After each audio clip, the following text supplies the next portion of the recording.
So the first item is for public comment on items not on the agenda. So do we have any member of the public that would like to speak on anything that's of concern but not on the agenda?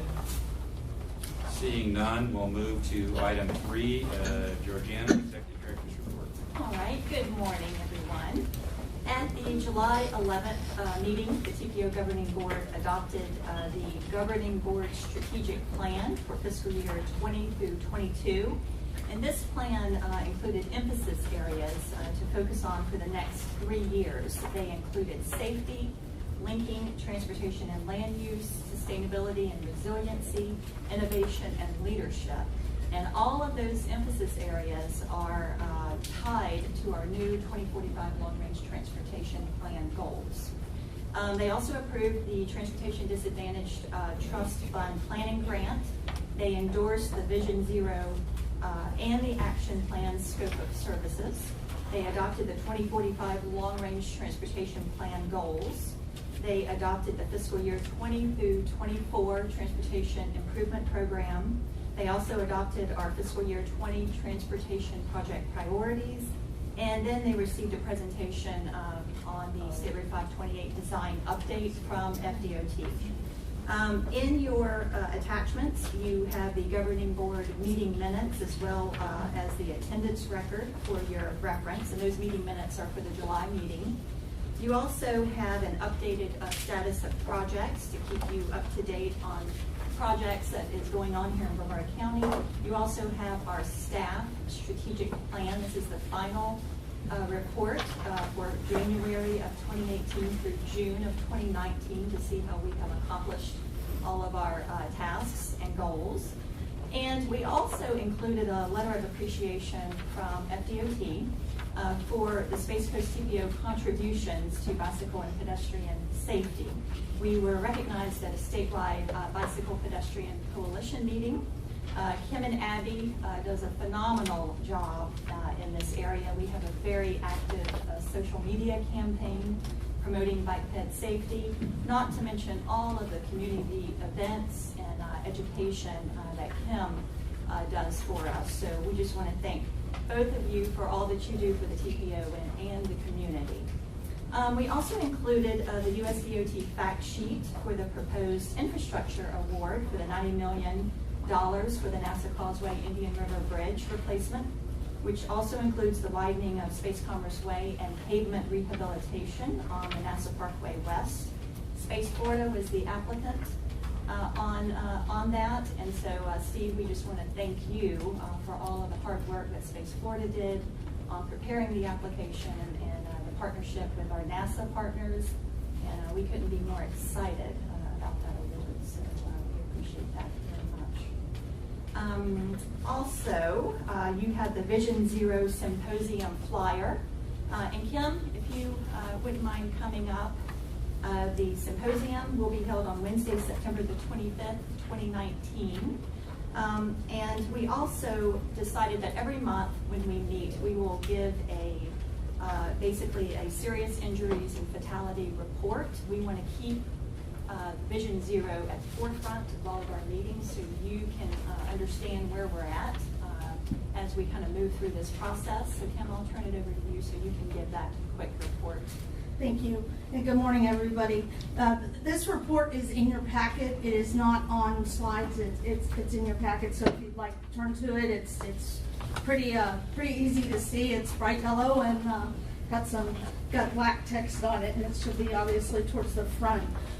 What this is, so you understand what you're looking at, is it is a comparison of where we are in 2019 versus where we are in 2018. And I think what our numbers show is that we are following the trends that we're seeing nationwide.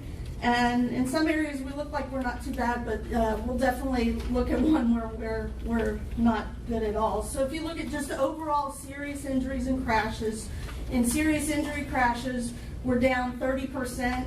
In fatalities, we're down 4.8% from last year. When we move on to motorcycles, which is one of our vulnerable road users, in serious injuries, we're down 13.2%.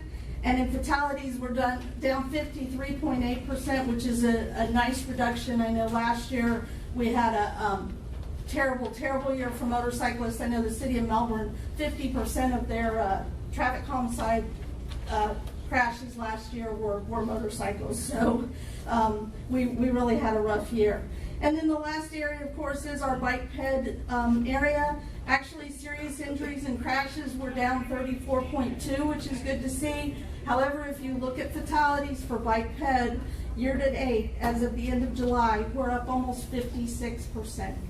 And unfortunately, from what I've seen come in through the month of August, I don't think that we're going to see much of a reduction in this for next month. We've had at least 4 bike ped fatalities in the month of August that aren't even included in this report. So, like I said, this will be an ongoing report. What we'll do for next month is we'll make sure that we get slides. So this is in the report. We can throw it up there and you can see it as we go through. We just want to keep you up to date, and hopefully we're going to turn all of our numbers into green as we move more into Vision Zero.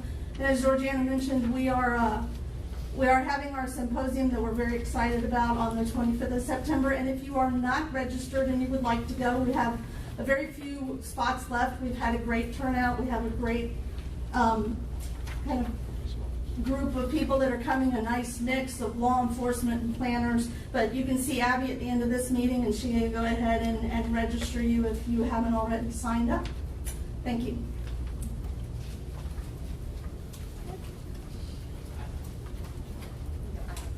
That takes us then to item 4, which is our consent agenda. So it consists of 3 items. 4A is the minutes of our last meeting. 4B is an amendment to the Intergovernmental Coordination and Review Agreement. And item C is a fiscal year 20 trip priority list and a letter of support for Marion County Interchange Project. So is there any member of the Technical Advisory Committee that wants to have any of these items pulled for separate consideration? Seeing none, over to the CAC. Does anyone in the CAC have any comments? Seeing none, do we have a motion, please? So moved. Second.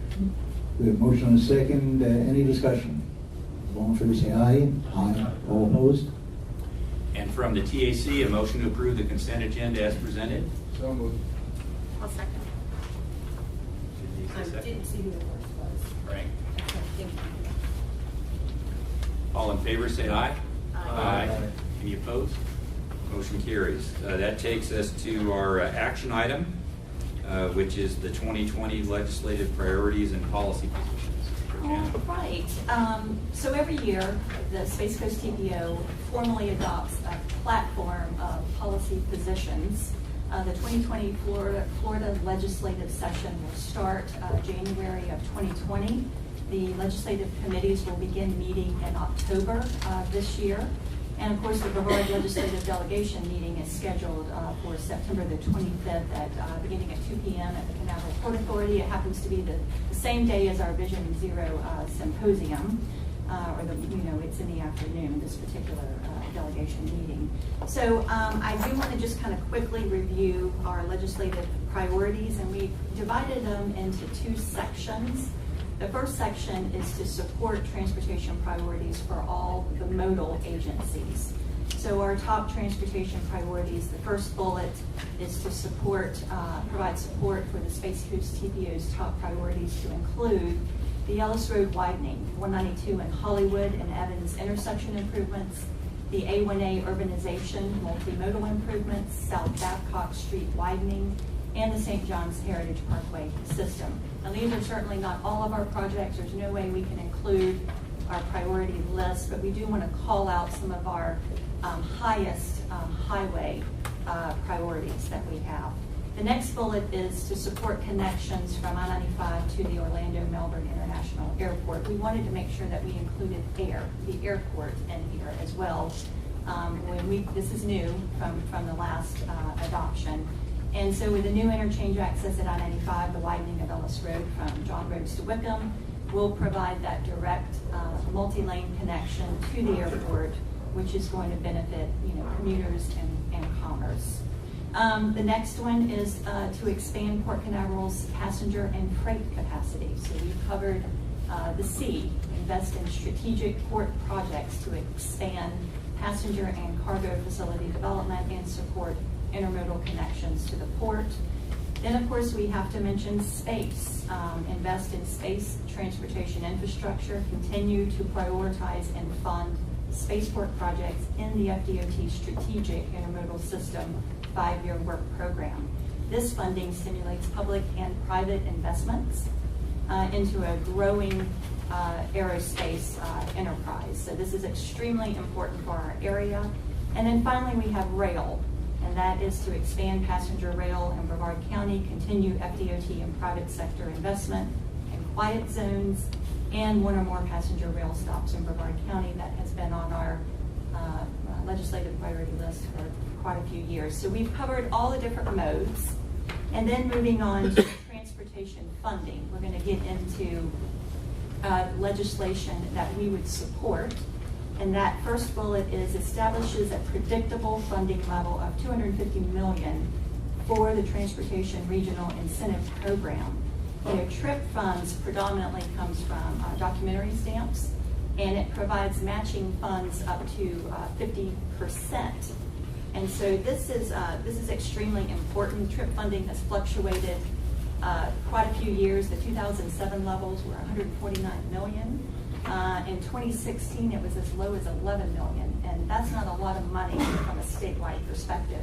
So the more money that we have, and if the funding keeps getting diverted for non-transportation purposes, it degrades our safety, our transportation system.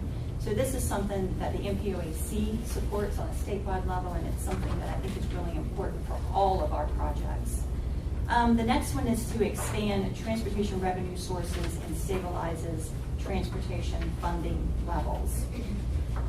Identify potential revenue replacement sources for the current motor fuel tax, which is no longer able to fully support the current or the future needs of the transportation system. I think we all know with our fuel-efficient cars, electric cars that do not even pay gas tax, the demand is just, we can't keep up with the demand. And so we need to look at what those alternative funding sources, whether it's vehicle miles traveled. This needs to be seriously looked at sooner rather than later. And then use the existing MPO and local planning processes to select individual transportation projects rather than legislative appropriations, commonly referred to as earmarks. This is something that the MPOAC supports, and just want to make sure everyone understands, earmarks can be dangerous because, you know, if someone decides to circumvent the MPO process and say take the number 5 priority and move it up to number 1, then the department must fund that. And if the DOT does not have the money in the work program to do it, the money's coming off another one of our high priority projects. And so we certainly don't want that. The governor may decide to veto this particular appropriation, which means the DOT can't spend any money on it, period, for that particular year. So if you are going to support a legislative appropriation, we need to make sure that that funding is coming out of the general fund and not the transportation trust fund. So there's a very important distinction there. So just putting that out there to make sure everybody understands the rules of the game, that earmarks can be dangerous. So we want to be careful about that. The next bullet is to allow SIS, Strategic Intermodal System funds, to be used on roads, transit, and other transportation facilities not designated on the SIS if the improvement will enhance mobility or support freight transportation on the SIS. And I think this would be really good. Establishes flexible and predictable funding for transit projects, capital and operating, identified through the Metropolitan Transportation Planning process by removing various funding limitations on the State Transportation Trust Fund. You know, current state law limits the amount of funding that can be made available for transit projects for both capital and operating. So having that flexibility helps us to be able to assist in funding lots of different types of projects, which is going to benefit the overall transportation system. The next bullet is regulates distracted driving by prohibiting the handheld use of electronic wireless communication devices and other similar distracting devices while operating a motor vehicle on the roadway. So we know that the 2018 Florida legislature enacted the wireless communication while driving law that makes texting while driving a primary offense. This proposal would increase roadway safety by prohibiting the handheld use of electronic wireless devices for any purpose and making enforcement easier, because it's very hard to catch someone that is an offender.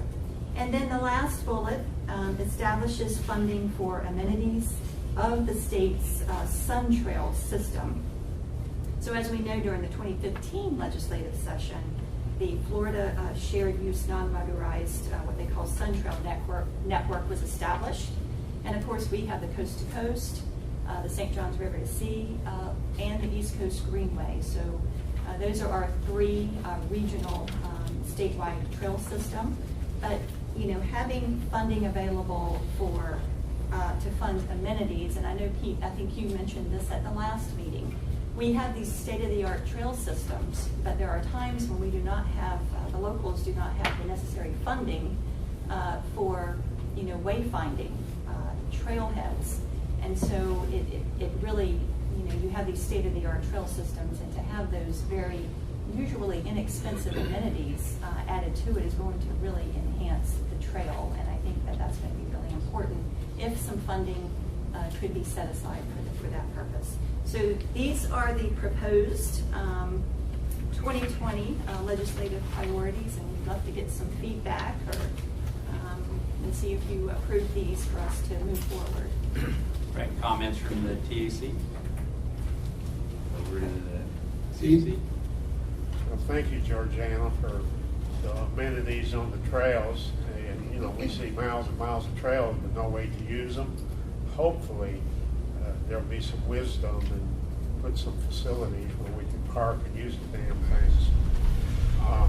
And the next thing I want to talk about is the gas tax not paying for what's needed. I first heard about it in 2009, that there wasn't enough gas tax money anymore to pay for the infrastructure needs. That's 10 years ago.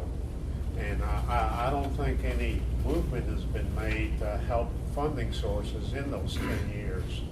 And it's the same, well, what do we do? Well, one of the problems is we tax gas by the gallon and not by the dollar. So, as the price of gas went up and it was taxed by the dollar, we'd see more of a revenue. Taxed by the gallon, well, it's a losing proposition because we're using less and less gallons, like you said.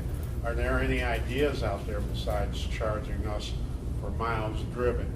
And then, that means a black box in your car and all of that good stuff. Well, some problems there. How many miles are in the state of Florida? How many miles are outside the state of Florida? And how's all this come together? Are there any ideas out there to get money?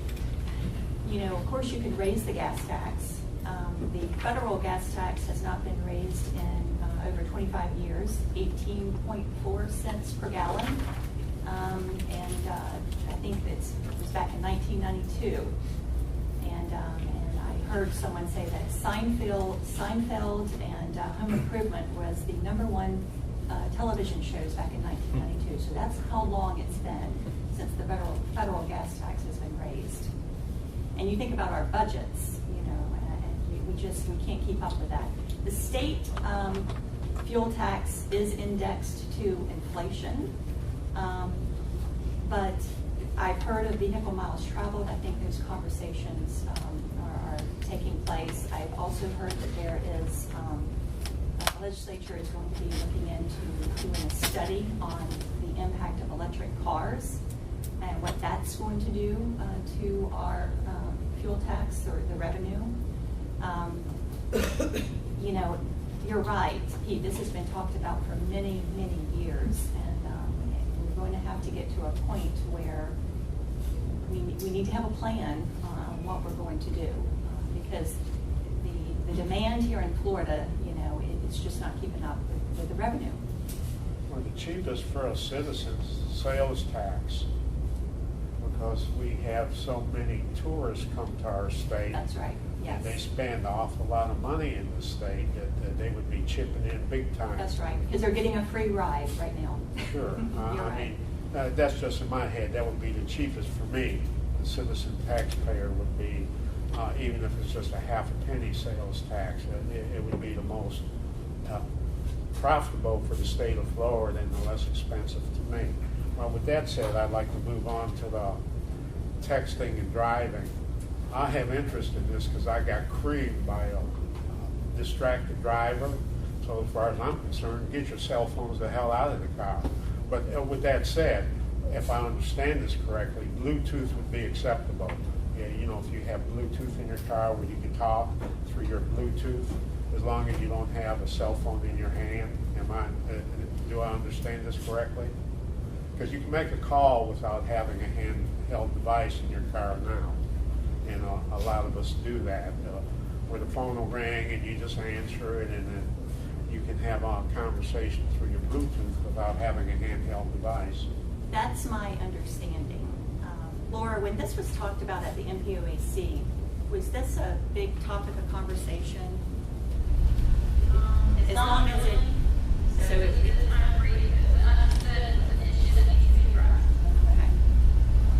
So there's no clear way forward yet. And then another thing that GM has is OnStar, where you don't need a cell phone in your car at all. You know, for emergencies, you just hit the button and your car will start talking to you, and you start talking back to your car. You know, that's another way to go, just no cell phones in vehicles at all. And that would probably be the safest. The cell phones are distracting.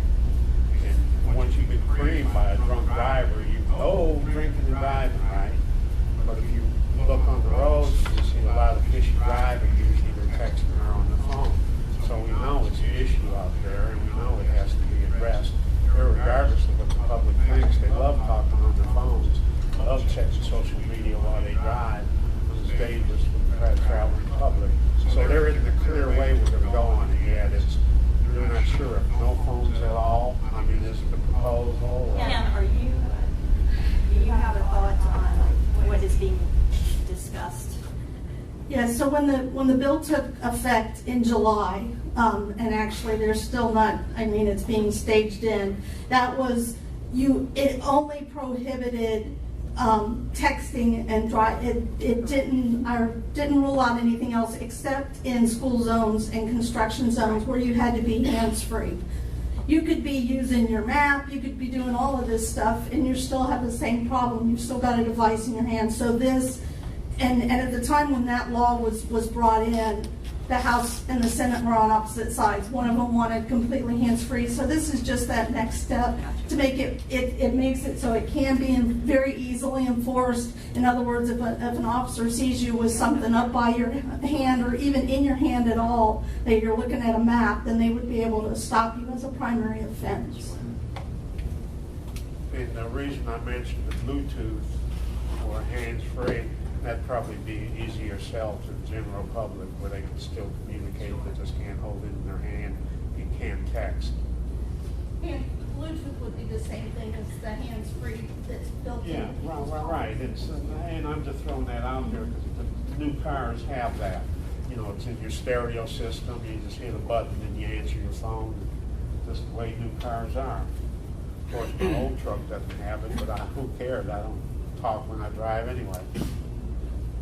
And that pretty much wraps up what I have to say. Thank you. Any other comments or questions from the CAC? Peter? Yeah, is this on?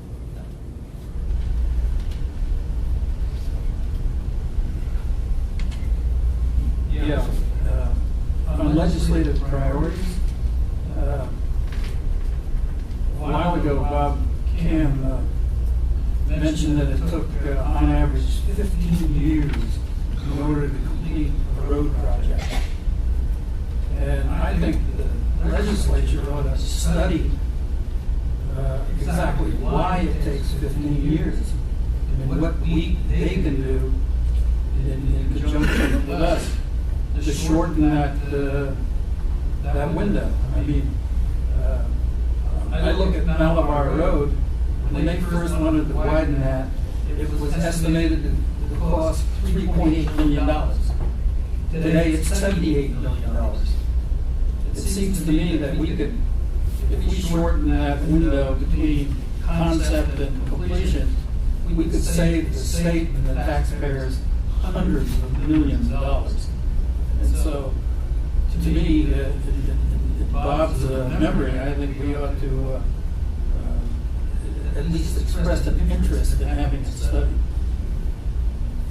Well, and that's that's a very good point. I think there's a lot of reasons, clearly. I think the process, the PD&E, the environmental process, which is now taking anywhere from 3 to 4 years just to get through that phase. The red tape, but I do think that it would be important for the future if we could somehow study how to move through, to streamline some of these very detailed processes, but yet still not bypass the public. That's also a very important part of it. But I think one of the biggest reasons is funding.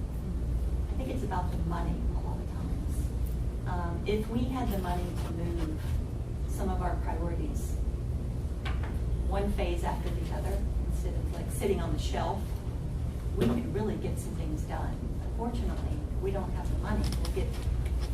The DOT can do PD&E and designs all day long, but when it comes to right-of-way and construction, they just sit on our priority list, and that's the problem, I think, more than anything.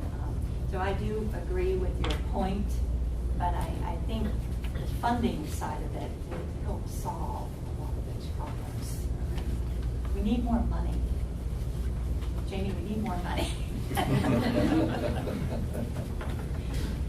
Any response from the TAC? I think that's a really good idea to suggest that the legislature look, because we know local projects that got held up for environmental reasons that could have been, a year sooner in delivery. Money's an issue, but sort of look at, are there things that the legislature could do in Florida without violating NEPA?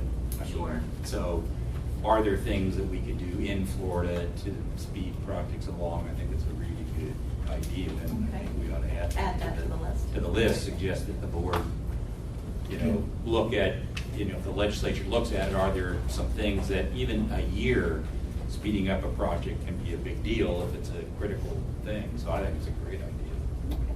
Yeah, Pete? Yes, acquiring right-of-way is just one of the items that could take years. The eminent domain process, it's the way right-of-way is acquired. You do your PD&E, your design, and I think then comes right-of-way after the PD&E study. And the right-of-way, if there's eminent domain involved, it can really, really get tricky and eat up years on the calendar. And that's just one item. I mean, there's a lot of things that slow construction, like the big one is the lack of money. But even if you had all the money there, it's the way we procure right-of-way that adds 2 or 3 years to just about any modern-day project, because everybody wants $1 million for a piece of crap land, and they're going to take you to court on it, and it's so expensive legally fighting it. And a lot of times you'll settle out of court, but that eats up a lot of time. So that's just the easy one. How do we procure right-of-way? Do we figure out the alignment, then start procuring the right-of-way concurrently with the PD&E study? Because it's just the way it's phased, that is one item that eats up a lot of time. That can be improved on, and just adding to the pile. So we'll add some language to talk about all the phases and how we can streamline that to move these projects a little more expeditiously. Okay. Any other comments or questions from the CAC? Seeing none? From the TAC? All right, I think that's very good discussion. Thank you. Very well put together legislative proposal. I think it captures most people's desires to see improvements for transportation delivery. That takes us to, I guess we probably need to adopt it, don't we? Yes. All right. How about a motion from the TAC? Cliff makes motion, second. Second from Jason, and over to the CAC. And from the CAC, we have a motion from Rochelle, and we have a second, please. Second from Arlen. Any further discussion? All in favor say aye. Aye. All opposed? Motion carries. And from the TAC, all in favor indicate by saying aye. Aye. Any opposed? Motion carries. Thank you. All right, that'll take us to the first of our presentations. 6A is the SR 528 update. So, Bob, if you don't mind kind of stepping up here, it sounds like it might be a good idea for you to kind of give a little quick recap. I know that we have had a lot of in-depth discussions this year on opportunities, strategies to improve the health of the Indian River Lagoon, specifically in the 528 widening project. So these discussions have been going on since late last year, and of course we adopted a resolution asking the department to do, look into the evaluation and really kind of dig into it to see what opportunities are there. So today we have some new information. We're going to have a presentation from St. Johns River Water Management, Adam Lovejoy, and we also have Dr. DeFries here with the Indian River Lagoon Council. But Bob, could you give just a quick recap of where we've been and where we're at now? Sure. Thank you, Georgiana, and good morning. Real briefly, I think, was it February of this year? This group was presented with the initial findings from some results from a co-funded project between the port and the Indian River Lagoon National Estuary Program that was completed by Florida Institute of Technology, Dr. Gary Zarillo. And that study looked at specifically circulation, flushing of potential causeway removal. Since that time, there's been a revision, an addendum to that study. The DOT took a look at the original work that was done and had some recommendations for their consultant. And Dr. Zarillo went back and looked at specifically flow coming down from the north portion through the Haulover Canal and down through the Indian River and then across the Barge Canal into the Banana River. And that showed, I believe that was sent out to all the members. August 6th, I think. Last month. And that showed even more considerable improvement with the flushing, specifically just for the removal of 528. Since that time, and I think you have it in the write-up here, on August 7th, we met, a number of us met at the port, including DOT, Water Management District, Georgiana was there, DEP, many agencies. We had a room full and really discussed the history of this project and where we were at. The recommendation that came out of that and the offering from the St. Johns River Water Management District was to look at a water quality model that they've developed. And that, I believe, is what we're here to have a presentation on today. And that, I'll turn it back over to you. I don't know if you want to have Dr. DeFries come up first, or I think that is the plan. Unless there's any questions. I mean, this has been something. I know there's been a couple questions about, why is the port interested in this project? The port owns the causeway, and we're interested, as most everybody in the area, of doing what we can to improve the water quality in the Indian River Lagoon.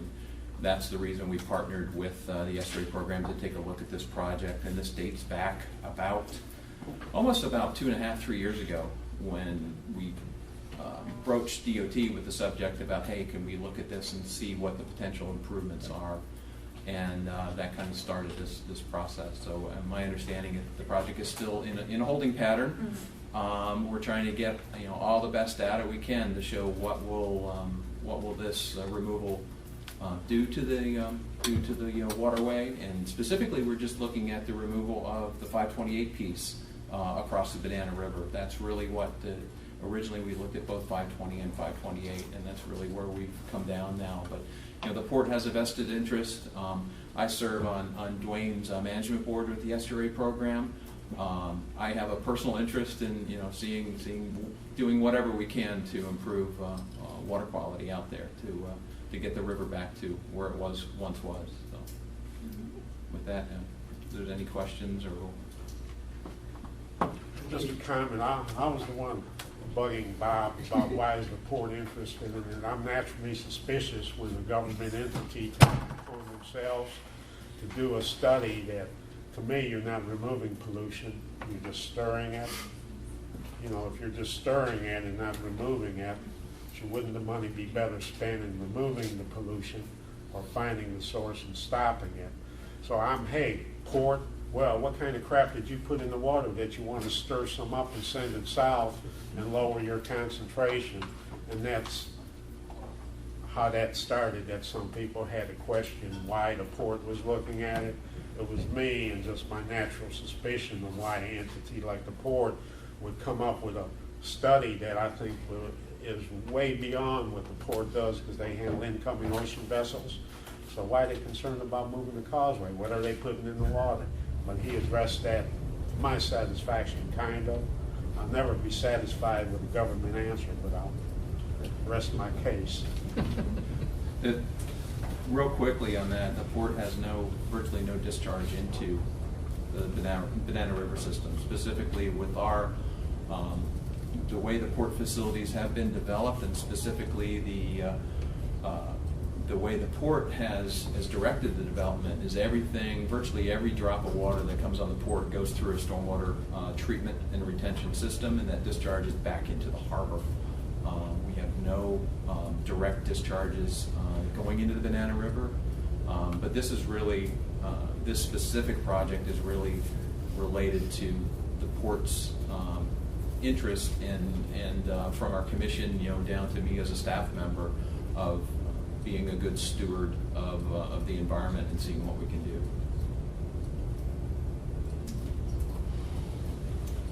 Well, if there's no questions, we can hear from Dr. DeFries then.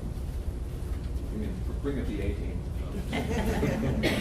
Good morning. Thanks for the opportunity. I'm Dwayne DeFries, Executive Director of the IRL Council, which is an independent special district of the state of Florida that was created literally in 2015 to be the host of a reorganized Indian River Lagoon National Estuary Program, and I also serve as its Executive Director. Just want to make a couple of brief points. First and foremost, Georgiana, thank you. Thank your team, thank FDOT. We brought this subject up because our job is to restore the Indian River Lagoon. And we know, and I've lived here for 40 years, that most of the water quality problems in the lagoon stem from how we have developed the land. Whether it's storm water, whether it's wastewater, whether it's septic, whether it's compartmentalization. So causeways aren't in themselves causing pollution, although we do have stormwater runoff. The fact is we have compartmentalized segments of this lagoon that make them more vulnerable to those sources. And so the council that I represent also has a CAC and a TAC, in fact 100 scientists, citizens, and leaders in the community advising my board of directors. And we really ask just a couple of things. Number one, when we're looking at new infrastructure, that we consider these water quality issues of the lagoon and also the resiliency issues. We are very concerned, based on the scientific evidence, about sea level rise, storms, and those of us who have friends in Freeport and Abacos, see the risk we're at with storm and infrastructure. And number two, to make decisions based on the best available scientific evidence and the best data. And so I think we're moving forward in that. We don't make any, recommendations on a decision because we want science to guide that decision. So I want to thank you and your team, for taking this moment to pause and say, do we know enough to make a decision? Ultimately, it's going to be your decision. And our job, and my job, is to make sure that we are at least considering Indian River Lagoon, and its future, along with our economy and our infrastructure, because they are all independent, and dependent at the same time. And for the first time, I've been here 40 years, I'm really encouraged that we are actually having this conversation. This conversation is historic.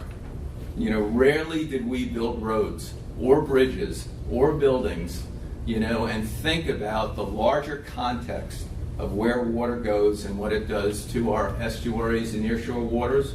And we are having that discussion now, so I want to just thank you for making it possible to have this discussion. It's one we will have for every single road project, every single bridge, hopefully every single building we build as we move forward, because resiliency, economy, and environment go hand in hand if we're going to have a high-quality community. So thank you. We're here to serve you as partners and friends, and just want to thank you again for your support and doing the due diligence before we move forward. Thank you.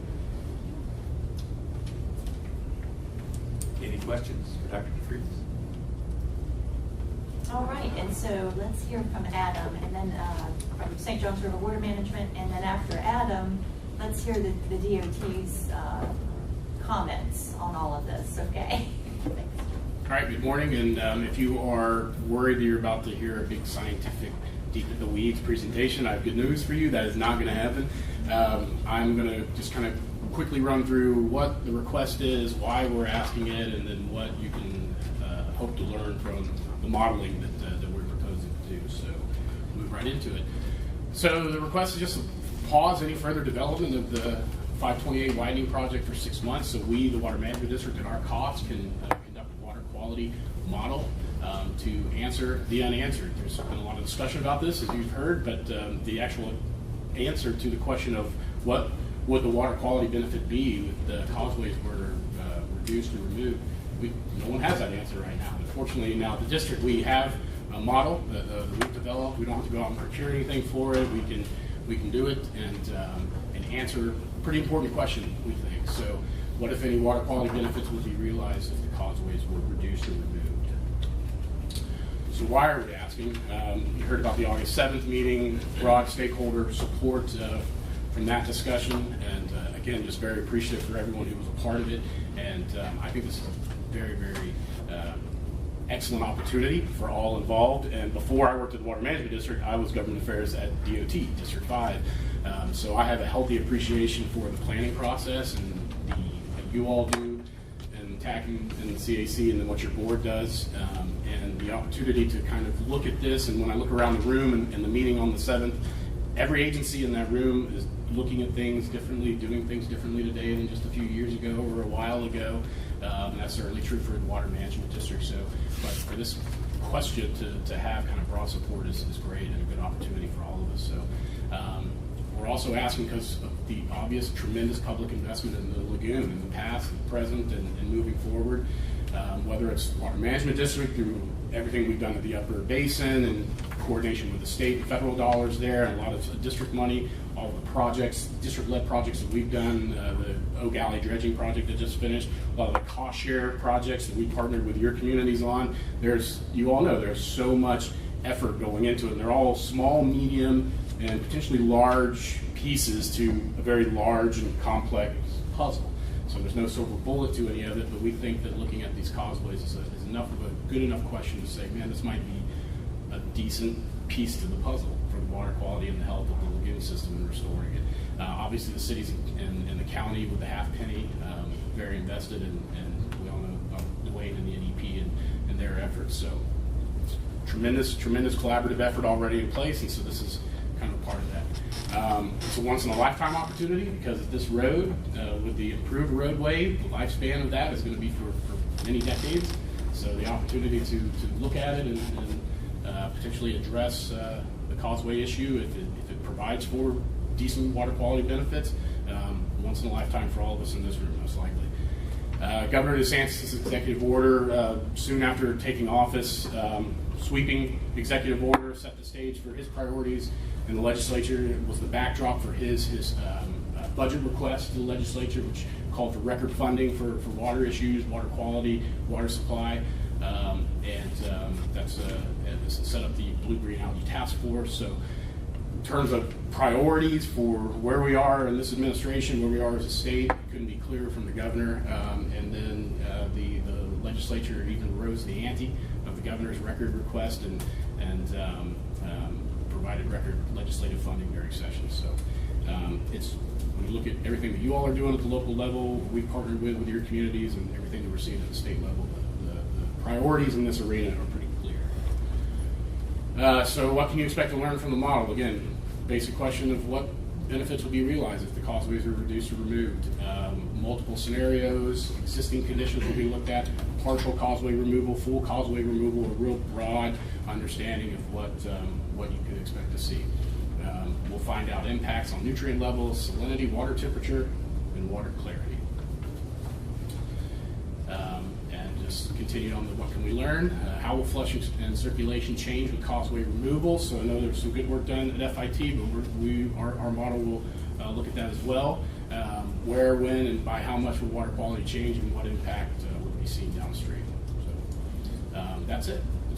I'm the most layman person in this room, I can promise you, so that is the easiest explanation for it, is what makes sense to my mind, and so I hope it was clear for you, but happy to take any questions, and love to have your support, and look forward to talking with your board later this week.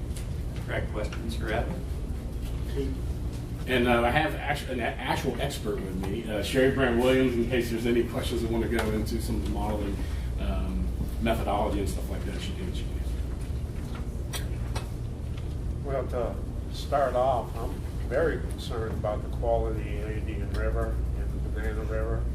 But this project, I look at what it's doing. For example, if I spill a quart of nasty oil in my kitchen and I get a squeegee and spread it all around my kitchen, say I benefit my kitchen because I don't have the big glob in the middle, but I have the oil over the entire kitchen now.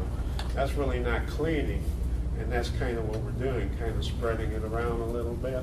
We're not removing, like I'm not removing oil from my kitchen floor, I'm just contaminating the whole kitchen with oil, so to say. And I look at that project as doing this, especially because we have the Merritt Island Causeway just a few miles to the south, and then we have the Bonita Causeway just a few miles further to the south. So if we mix all this crap in and send it downstream, is there going to be a higher concentration now on the Merritt Island Causeway? I mean, because nothing's being removed. We've got a check dam down at the Merritt Island Causeway that if there's any wind flow at all, it's going to stop, and when water stops, it drops its load.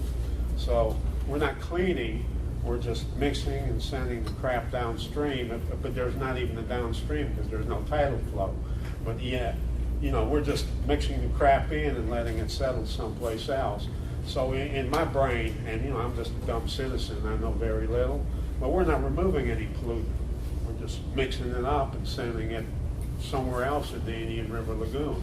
And to me, if we're spending hundreds of millions of dollars to do that, why don't we do something more productive, like start pumping the muck out the bottom where the pollution is coming from, or concentrate on the septic tanks and along the Indian River right in front of the Barge Canal, because there's a lot of septic tanks in Fort St. John, and that would be one way where the Barge Canal would get pollutants. But instead of concentrating and putting our money in those areas, we're mixing the turds, sending them downstream and letting them settle there. And that's just, maybe you can help me out that that's not what's happening, but that's just the way I see what's happening, and to me that's just a waste of money. So I'll hand it off to talk a little bit on the science of that. Let me go to my layman world first. I think you and I live in the same space there. So again, this isn't the end all be all. This isn't the silver bullet. We won't look at this so we have the answer to what would it be, and then what would those downstream impacts be. And just to correct one thing that Bob said is that we do intend to look at the 520 causeway as well, because they are so closely connected.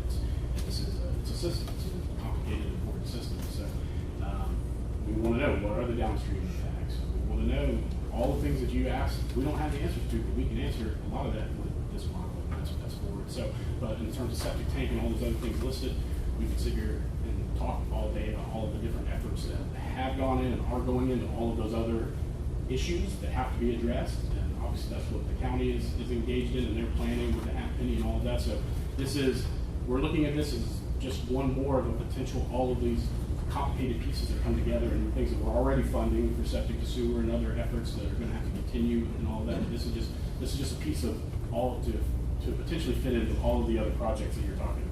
Well, the way I look at it is I have a little retention pond in my neighborhood. It has the same problems as this big giant retention pond because they're identical. There's really no way for fresh water to come in, and there's really no way for fresh water to go out. And we can't count New Smyrna Inlet, and we can't count Inlet Way South, because there really isn't enough tidal flow generated to ever flush the Indian River Lagoon. So it's a big retention pond. And how do we treat retention ponds? How do we fix on the small scale? We dry them out and clean out the bottom and then put them back in circulation. That's the way we handle retention ponds. We've got a big giant retention pond, and we're getting away from a known model of how to clean retention ponds because it's a big giant retention pond. And we're starting to do weird stuff. And that's just my dumb brain, that's just the way I'm looking at it. Now we're getting away from knowing what works and getting into areas where we spend a lot of money and it really doesn't work. And that's why we're having this conversation. Maybe I can be helped, my brain can clear out. And I see that you're kind of answering my question, like, yeah, we're going to look at 520, and we put more crap on 520. This is a bad idea because it's really not doing anything good, or whatever it is that you're going to do in your model.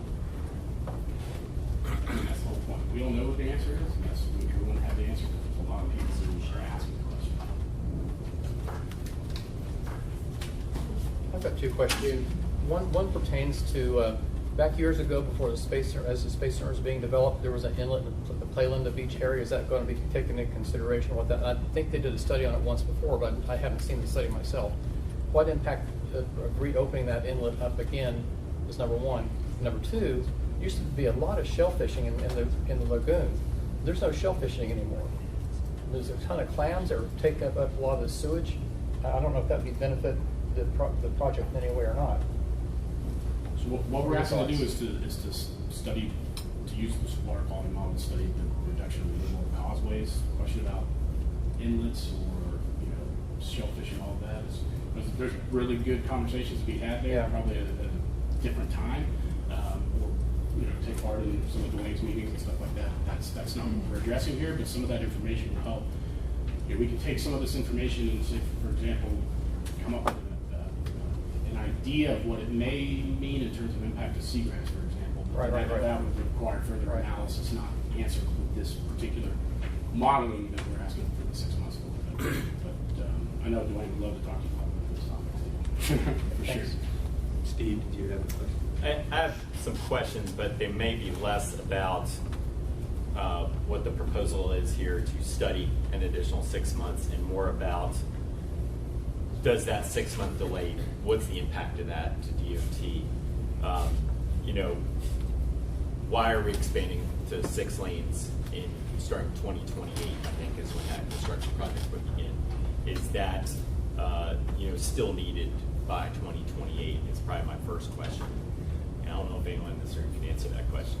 Well, so Steve, the next phase is 2024 right away. Okay. And that's for both segments of 528. And I know that Jamie will speak, I don't want to speak on behalf of the DOT, but it's my understanding that 2024, we have plenty of time if we want to put the project on hold 6 months because we're not coming up against a deadline. Right. If the department is willing to do that. So the right-of-way funding would not go away and could potentially not be a problem. And the widening of the causeway is not a right-of-way issue as far as I understand. The port owns the property, right? Right. So the right-of-way acquisition, which is always the long lead, back to Peter's point about why a job takes 15 years, can that portion of the project continue? Whatever surveys needed along on Merritt Island along 528 or I think that's the way right-of-way needed, right? This is from State Road 3 to the start of A1A. Mm-hmm. So is there a way that does the whole project need to go on hold, or can just the portion in question go on hold? I'll have to let the department answer that because there are two separate consultants. Do you want to go ahead and talk about what the position is? I can just give you a statement that Lorraine Bobo, our director, has given me.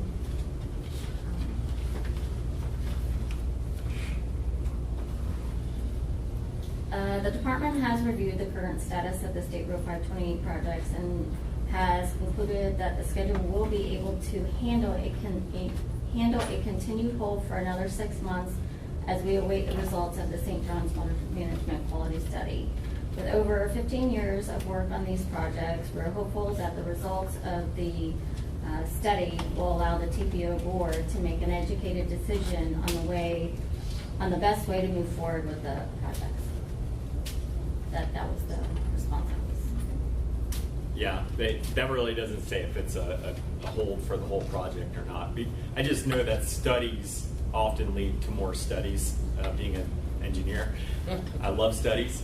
Well, I don't know for sure. I think that the whole project, Jamie will need to follow up, would probably be on hold, because if we do decide to reboot the project, the whole thing gets rebooted.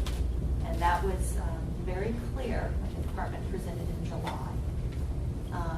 But so that we could do our due diligence and actually have a water quality model that can, and this is where Adam might be able to answer this question. So it's my understanding that this model is going to give us quantitative data, how much pounds of nitrogen will be displaced divided by the total cost of the project. And so we would have a number, and if we could compare that with what the department presented in July, they had environmental projects that they were recommending, whether it be septic to sewer, ponds. We could do the exact same thing there. So we would have some sort of comparison. In other words, we would be comparing apples to apples. And am I right in that, Adam?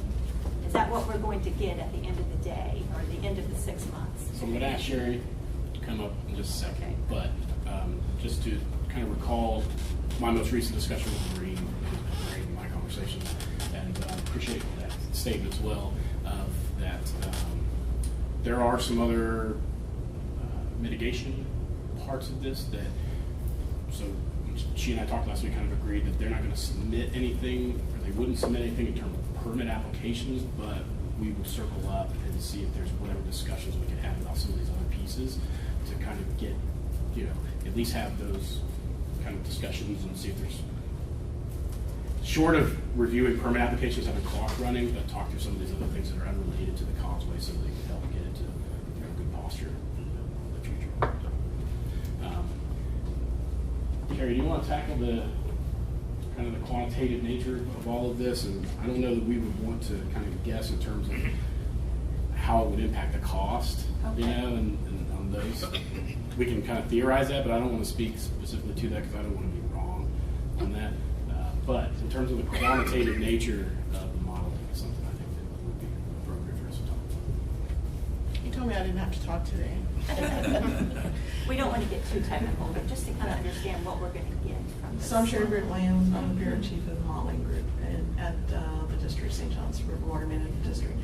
And all we're offering to do is to look at the impact on 528 and is it 520, the one below it? And then where does the nutrient go? How much is moved? What's the change in residence time? So that we can look at impacts on blooms. And the quantitative part that we agreed to do in that meeting back in August was to give you just what you said, the nitrogen displaced from the Banana River and Indian River Lagoon area divided by the cost of the project, and compare that to the same pounds, dollar per pounds for the remediation projects or mitigation projects that DOT was going to be looking at. What it also provides for you is it tells you where it's going and what the long-term impact or the downstream impact is. And that, for us, is as important as the local impacts or lack of impacts, from changing from a causeway to a bridge. Does anybody have any other questions about the model? Okay. For somebody who didn't want to speak, that was pretty good. Another question. Does anyone know the position of Brevard County Natural Resources on this issue? If we're talking about several $100 million, which I think is about what the half-cent sales tax was Virginia. Virginia was there, and Virginia is very supportive of putting this project on hold, and let's see what we're going to get. And Georgiana, they had passed that resolution similar to what Yes, yes, they TPO did. So it would be good to get a recommendation to take to the TPO governing board on Thursday. So if everyone is in support of it, yes. Gotcha. Good job. All right, so is there a motion from the TAC to recommend to the TPO board that the board support this St. John's study? Move for approval. We have a motion from Cliff. Is there a second? Second. We have a second from Frank, and over to the CAC. And from the CAC, do we have a motion, please? Move approval. Motion from Rochelle, we have second from Peter. All in favor say aye. Aye. All opposed? And from the TAC, all in favor indicate by saying aye. Aye. Any opposed? Motion carries. Thank you very much. Thank you. Thanks so much for your time. Appreciate it. All right, that takes us to our second presentation, 6B, the NASA Causeway PD&E update.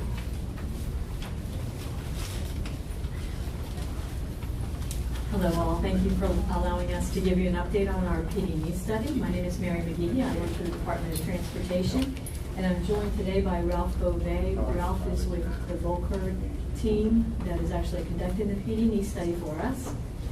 So just to briefly, this is another update for this study, just to give you a little bit of history on it.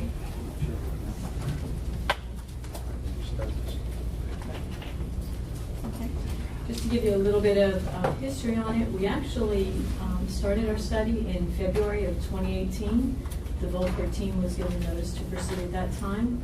We came here, I want to say it was around April of 2018, to present, letting you know we were going to kick off the project. Followed it up in December, or let me say the fall. Our public alternatives meeting was in December. We were here in the fall to let you know we were doing the alternatives meeting. And here today we're talking about the public hearing. So just to give you a little bit of an update, this is our agenda for the presentation. There will be a brief project description. Of course, we're going to talk about the alternatives that were initially identified. We'll quickly move into what we consider to be the preferred build alternative, explain a little bit about the public hearing that we have coming up soon, and talk about the next steps of the study as well. And I'll turn it over to Ralph for all the details. Thanks, Mary. Good morning. Just to briefly recap, the project limits include the NASA bridge and the immediate roadway approaches. The bridge is obviously part of the facility that leads to Kennedy Space Center and Cape Canaveral Air Force Station. Is the main thoroughfare into the Cape east of Titusville. And just to again go through a brief description of the existing structure, the existing structure actually consists of twin bridges that were built in 1964.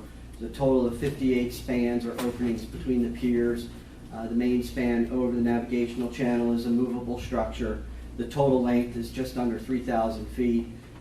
Currently there is a 90-foot horizontal navigational clearance at the main channel, and when the bridge is in the closed position, the vertical clearance is 28 feet above water.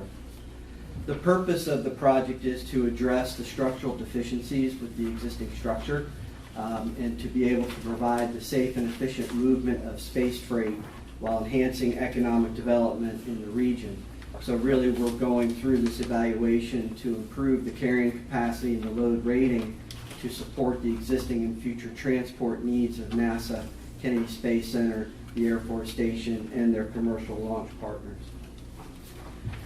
As Mary indicated, we came before you back in the fall of last year, just prior to our alternatives public meeting, which was held on December the 6th, 2018 at the Isaac Campbell Community Center in Titusville. We had about 25 people attend, and overall there is support for the proposed improvement. We presented a number of different alternatives, including the no build or do nothing. We also looked at a complete rehabilitation alternative, and then a set of replacement options that would include replacing the existing bridge with another movable span at various vertical clearances, and then also a series of alternatives looking at a high-level fixed or concrete bridge on either a north, south, or existing alignment orientation. The high-level fixed span would provide a minimum vertical clearance of 65 feet above mean high water. We evaluated all the alternatives considered based on a set of criteria, the typical performance measures, so to speak, including impacts to the natural, cultural, and physical environments, and also looked at project cost, including construction, utility relocation, maintenance of traffic, and other contingencies. It's important to note that as we performed this evaluation, we wanted to try to put all the alternatives on an equal footing. It's typically the life cycle cost of a bridge that could last, say, 75 years. So we considered this for all alternatives, considered the cost of operation and maintenance. We assumed these costs even for the no-build and the rehabilitation. Because of the condition of the existing structure, the bridge needs to be replaced at a certain point in time.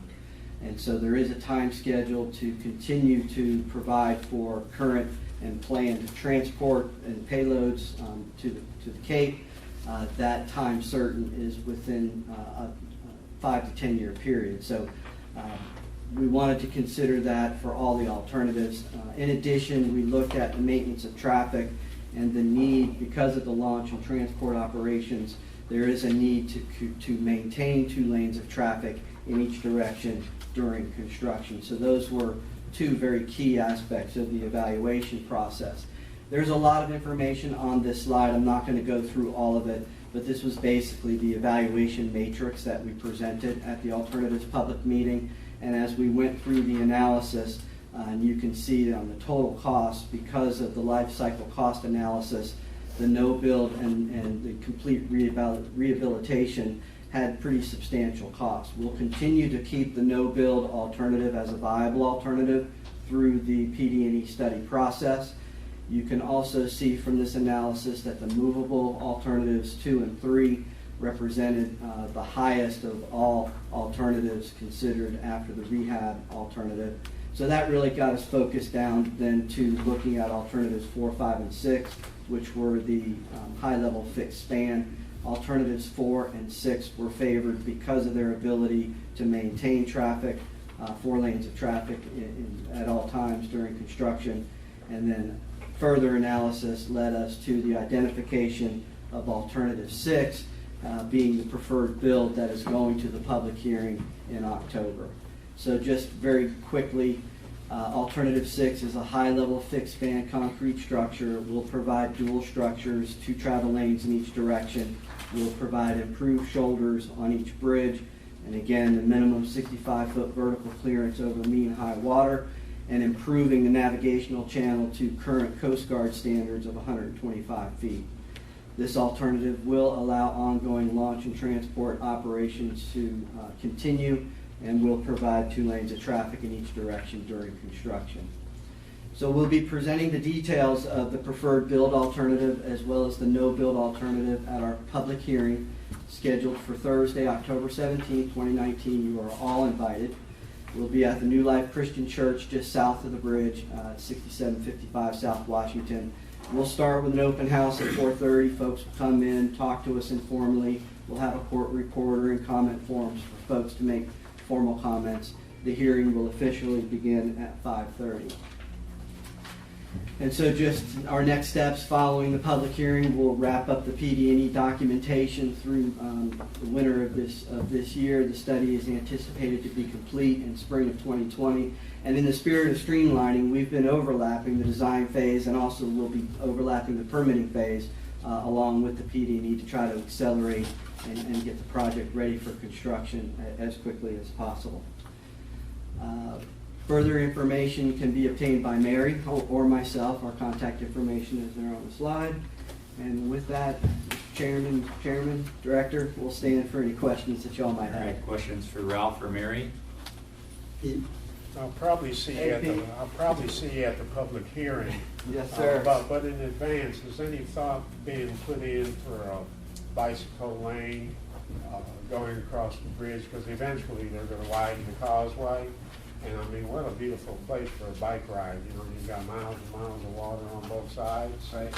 So has any thought been gone into that? Well, the bridge will be wide enough to accommodate those if that happens in the future.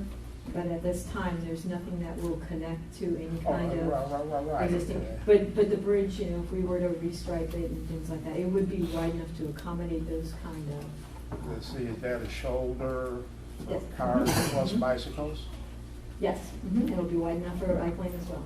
Oh, cool. Yeah, well, we know there wouldn't be any bike now because. There's no place for them to go. Right. And really, the goal of this project is to replace the structure as Sure. quickly as possible. But if you don't do it with the bridge. Right, right. We don't want to come back later on and try to make any Well, changes. no, I don't gotta go to the public hearing with you saying all that. No, we We'll still come want to the you to public come to hearing the public anyways, hearing. that'll be good. That'll be Well, good. you're in my neck of the woods, we'll visit with you there and we'll look. And yeah, I also appreciate high rise because North Merritt Island has a bascule bridge on one side and they definitely don't need two bascule bridges. You know, that 35-mile-an-hour rule that the leaves go up, they need another escape route. So that high rise is perfect. This will help. Thank you. Robert? Was there any consideration in the causeway removal to the east of the bridge in the evaluation? At the current time for this study, no, but I can tell you that the study did include stormwater management analysis, and the preferred alternative will include conceptual stormwater management plan. We'll be treating the runoff on both sides of the bridge. We have a retention pond that's proposed on each of the basins east of the bridge.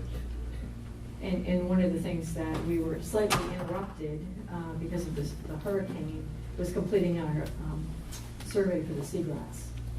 So that was one of the things which obviously is on the causeway areas. And they're actually part of the wetland systems on the east causeway are mitigation areas for some of the permits on the Cape. So we would be jeopardizing some of those commitments as well. But this is strictly just a bridge replacement. As you know, Adam and others have mentioned, this is something that we're building for, what, 75 years or something. Right. So, it's something that I think from the discussions that we had from 528, specifically with folks down from DOT, from the central office in Tallahassee, I think that is going to be looked at more so on the front end of projects of what can be done.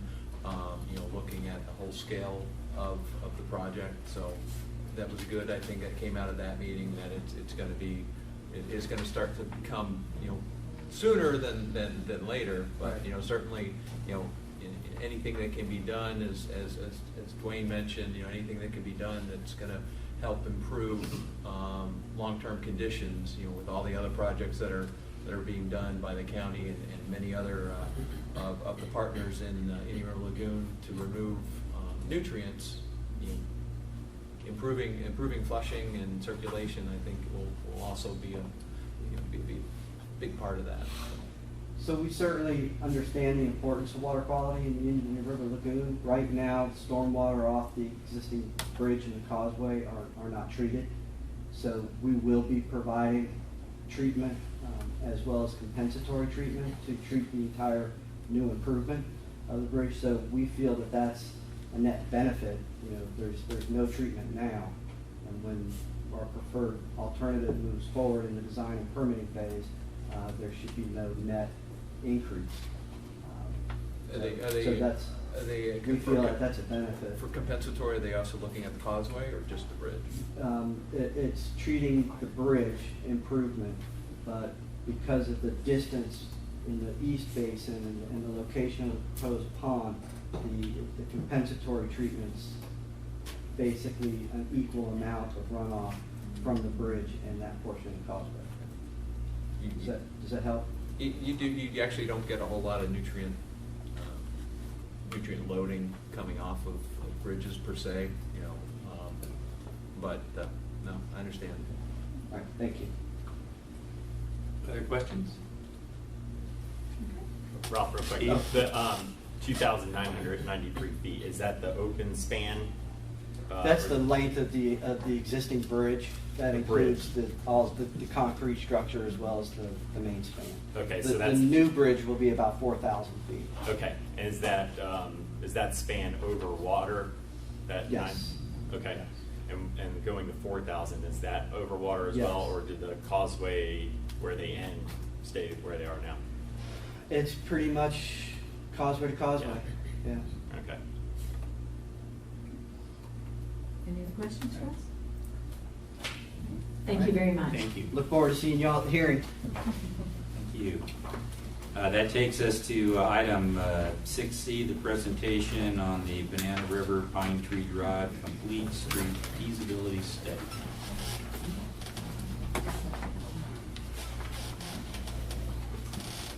All right. Good morning, everybody. Oh, I got a few. People aren't asleep yet, so that's good. All right. Let's see here. So I am Travis Hills. I know most people in this room. I work with Kittleson and Associates. I'm here to present the recommendations from the Banana River Pine Tree Drive Complete Street Study. A little bit on the agenda, what I'm going to go through very quickly this morning. We got project goals. We'll talk about public engagement activities that we did, discuss our issues and opportunities, which really teed us up for those recommendations along the corridor, both short-term and long-term. I'll talk through the cost estimates for those, and then really what everybody likes to know is what are the next steps and how are we going to get it built. So the project goals, we wanted to define key issues, opportunities, and needs of the corridor related to multimodal mobility and safety. So really targeting those pedestrian and bicycle movements along the corridor, trying to emphasize those, emphasize the facilities, and enhance the facilities along the corridor. Because we all know that funding can be an issue with a lot of projects these days, we wanted to target short-term and long-term improvements for this corridor. And you'll see the range of costs as we get and start talking about those. And then we also wanted to solicit input from the public. I mean, that's the big key with all this is, are we getting public buy-off? Are we getting public buy-in on our different alternatives that we're proposing along our corridor? So speaking of public engagement, we had a project advisory team. So this is the really on-the-ground, boots-on-the-ground folks that are meeting with us regularly to discuss our different improvements along the corridor. This corridor is within the city of Indian Harbor Beach. So we had city staff involved in the PAT. We had TPO staff, FDOT, and then Brevard County as well. And then we had 2 open houses as a part of this process. We had 104 public participants and 130 responses to our different proposed improvements that we had along the corridor. So great outreach, great participation from the public during our meetings, and had a lot of really good back and forth, both positive and some kind of concerns of what we were proposing along the corridor. So issues and opportunities. So as I mentioned, this corridor is within the city of Indian Harbor Beach. We were starting just to the east of Mathers Bridge on the southern tip of Merritt Island and going over to State Road A1A to the east. We had numerous issues and opportunities along this corridor that we were trying to address. A couple kind of easier ones, or what we thought were going to be easier ones, was filling in some of the sidewalk gaps along the corridor. So you see there's a little bit over to the west and then some in front of the fire station and the park in the middle of the corridor. We also wanted to refresh pavement striping over on the east side of the corridor. There's a 4-lane section out there today. It's really ambiguous. People can kind of drive wherever they want to, so that was one of our short-term goals that we wanted to enhance that. And then some short-term safety improvements, retroreflective signal head backplates, specifically at the South Patrick intersection. We were seeing a lot of crashes coming southbound, a lot of rear ends there coming around the curve. We saw some queuing issues, and we hope signal head backplates and then some advanced warning signage would hopefully help that issue. And then you'll see all the circles in there. Those are all pedestrian emphasis intersections. And so what we were seeing is, especially when you get towards the middle part of the corridor, you see that there's an elementary school there. We had a lot of students, a lot of bicyclists, and a lot of walkers along this corridor crossing from the north side to the south side. So we wanted to emphasize Osceola Drive, School Road, and Palm Springs Boulevard. Those are kind of the 3 circles to the right. And then also emphasize Wimico Drive as it kind of comes down. It's a big neighborhood connection into the park area, kind of in the middle part of the corridor. We also wanted to enhance bicycle facilities along the entire corridor. We'll talk about how we address that in our typical sections. And then the other big one was adding pedestrian lighting, and that's more of a recommendation. We don't really have a slide on it, but what we proposed was some type of low-level pedestrian lighting that's solar powered. And so that was the kind of combination improvement that the public really liked coming out of our public meetings. So getting into the short-term improvements, and what you'll see is this is from South Patrick Drive to State Road A1A. I'll discuss the portion from Mathers Bridge to South Patrick Drive here as part of the long-term. From the short-term perspective, all of this is within the city of Indian Harbor Beach. There is a resurfacing project that is going to be coming up soon, potentially. And so what we can hopefully look to do is incorporate some of these different elements. So special emphasis crosswalk markings at those emphasis intersections, raised intersections at those emphasis intersections as well, really enhancing those pedestrian features moving north-south across the corridor. And then rectangular rapid flashing beacons, we're hoping to look to install those at our two-way stop control intersections. There was a public perception of speeding along the corridor, so even though the speed limit is 25 miles per hour today, people think, and people were seeing that cars go 40, 45 at some points, and so putting in some of these treatments along the corridor will hopefully emphasize that pedestrian realm and hopefully slow people down. What we're also hoping to do as part of the short term is do some wider sidewalks, that advanced warning signage for the safety at South Patrick Drive, and then some Sharrow markings as well. And so moving into kind of the longer term vision outside of a resurfacing project, starting down at Mathers Bridge to South Patrick Drive. And so why we included this in the long-term vision, and we'll discuss this as part of the implementation, this portion is Brevard County maintained. And so it's not within the city. They don't have anything in terms of a short-term resurfacing, and so any improvements along this section would be more in our long-term vision and our long-term plan. And so what you'll see is we're looking to make some kind of minimal improvements overall, looking at adding some sharrows in the roadway and doing a wider sidewalk on the north side of the road. The main reason for that is because there is a huge drainage ditch on the north side of the road. We went through and looked at some options of kind of widening the road to add bike lanes. We have Oars and Paddles Park that's down there, and so we know that there's a lot of pedestrian and bicycle activity. Unfortunately, the price tag for that is starting to look into the multi-millions of dollars because you'd need a right-of-way for a pond to be able to treat some of those issues. So wanted to keep this a minimal improvement. As you'll see, it's about $400,000 to resurface the roadway, add the crossing near Oars and Paddles Park, and then do some of the improvements as shown in the typical section on the left. So moving into segment number 2, so this is South Patrick Drive to Palm Springs Boulevard, so we're now in the city-maintained portion of the roadway. You'll see the big changes. We're going from that 2-lane roadway, we're shrinking the lanes down a little bit, and then we're adding buffered bike lanes to the outside. And so what that means, there is curb and gutter out there today, so we would be moving that curb and gutter a little bit more to the outside, rebuilding all those drainage features, which is one of the reasons for the higher price tag. We would be widening those sidewalks and then adding additional landscaping. So this was something that I'll show, I think, here over the next couple slides. We developed a landscaping plan for the corridor, really trying to enhance the pedestrian realm. And then you'll see we have about a 2-foot lighting buffer in there as well for that kind of pedestrian level lighting along the corridor. So here are some kind of concept renderings along our corridor. This is mainly in the middle part of our corridor.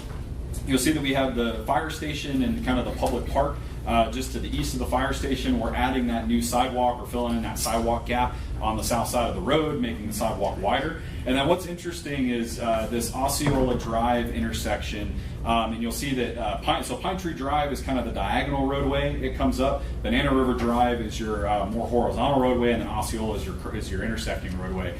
If anyone who has driven this today, there's a really funky kind of X crossing that's in here. What we were looking at and what we had seen is that there really were no issues. There were no operational issues, there were no safety issues with that configuration. Everybody knows how to drive it.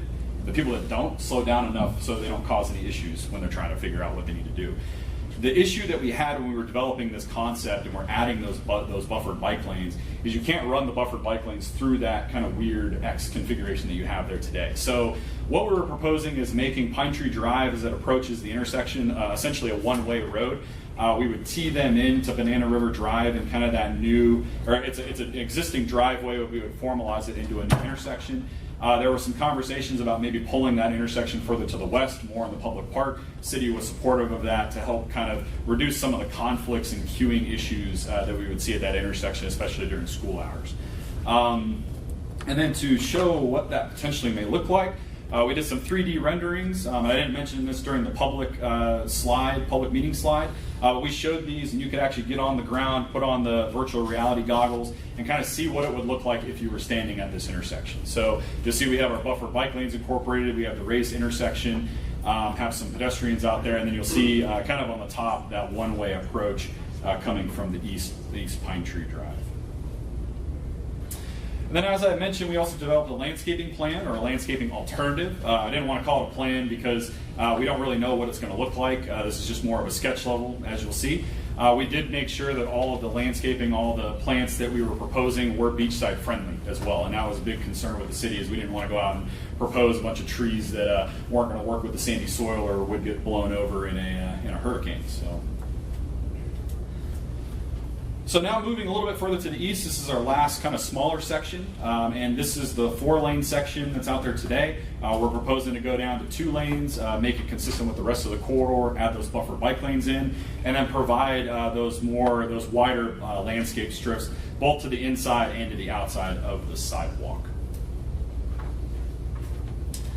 And in terms of cost estimates, so what we were looking at is, as I mentioned, the city had a resurfacing project on the docket.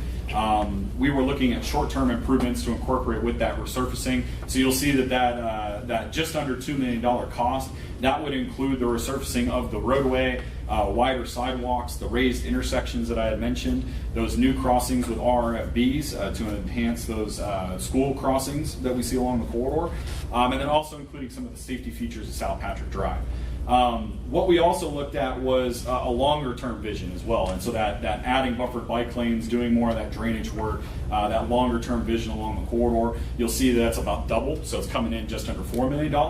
And what this includes is this would include all the short-term improvements as well. So these 2 cost estimates are somewhat mutually exclusive. We didn't know what the phasing would be, and so we wanted to provide kind of what is your highest cost for both of these types of improvements. But the long term, it would include all of what's on the left. On the short term, it would include the section from the bridge to South Patrick, so that county maintained section, and then including those buffered bike lanes along South Patrick Drive to State Road A1A. So what are the next steps? So we are completing the final report. We are going to be sending that out to the PAT today for review. So that'll be finished up here by the end of the month. The short-term resurfacing is going to be initiated by Indian Harbor Beach. This is the right...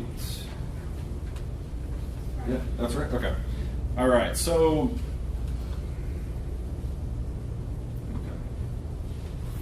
So this isn't what's in the packet, right? No, that's what I thought. I got a little... Okay, so... Can I borrow somebody's packet for a quick? Yeah, thank you. Thank you. Apologize. All right, so kind of going back to this slide, if you look in your packet, we are completing the final report. We do need funding for design and construction. And if TPO funds are utilized, we will need to go through the FDOT LAP process. And so what does that actually mean?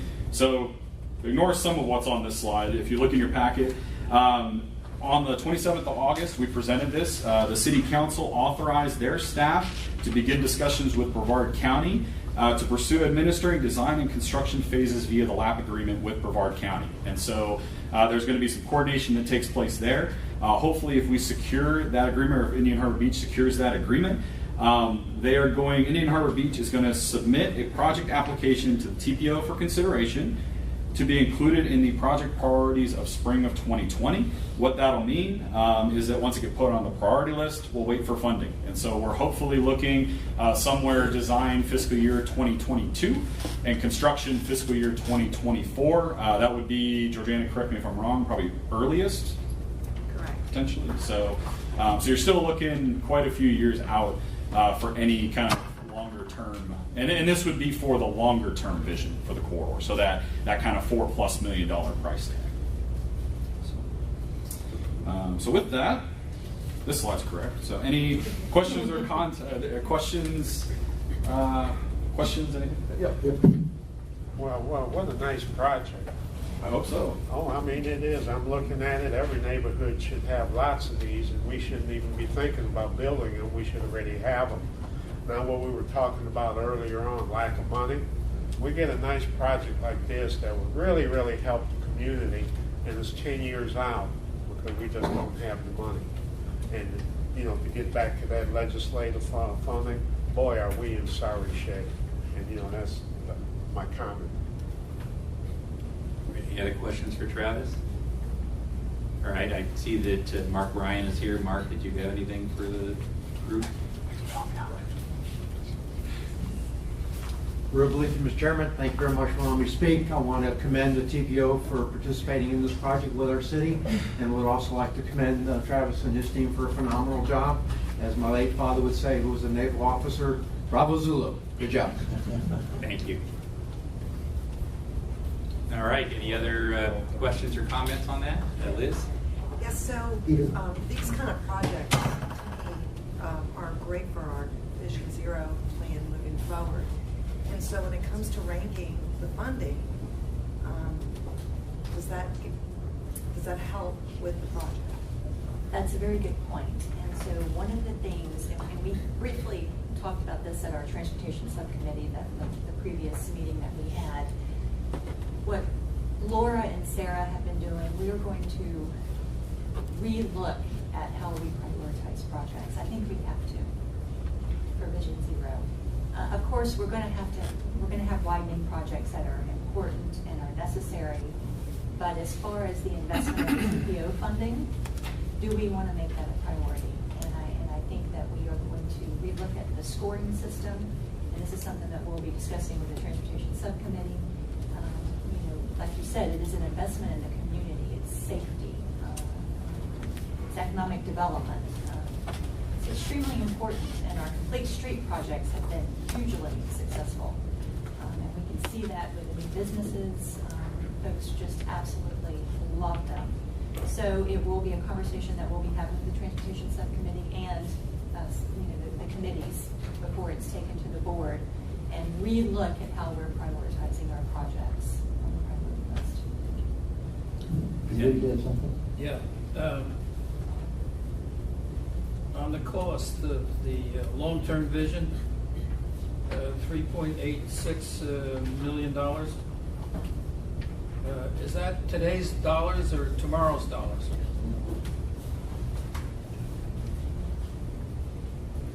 Sorry. What was the question? I was sitting in the back. On the long-term vision, you Yep. have design, construction, total cost 3.86. Yep. Is that today's dollars or tomorrow's dollars? That's today's. Okay. That's today's. Yeah, there was no inflation or anything like that factored in. So what would it be 5 to 10 years from now? It's a great question. I do not know. On the bike lanes, Yes. what's the cost of that? Well, the entire project costs about $4 million. So I do not know off the top of my head the exact dollar amount to add to that. Of the total project? Yeah, I don't have a breakdown on me. Okay, Yeah, thanks. Yeah, it's in the report, but I can get that. So. Right, other questions? Again, I'd like Indian Harbor Beach's plan to see if the county could possibly be the LAP, because obviously for a small city, it's very difficult to be LAP certified. So if we can sort of help encourage, I know the county's got a lot of projects and priorities, but to try to help out a small city, being LAP certified could be very difficult. It would be nice if we can encourage the county to be willing to take it on, because some of it's theirs anyway.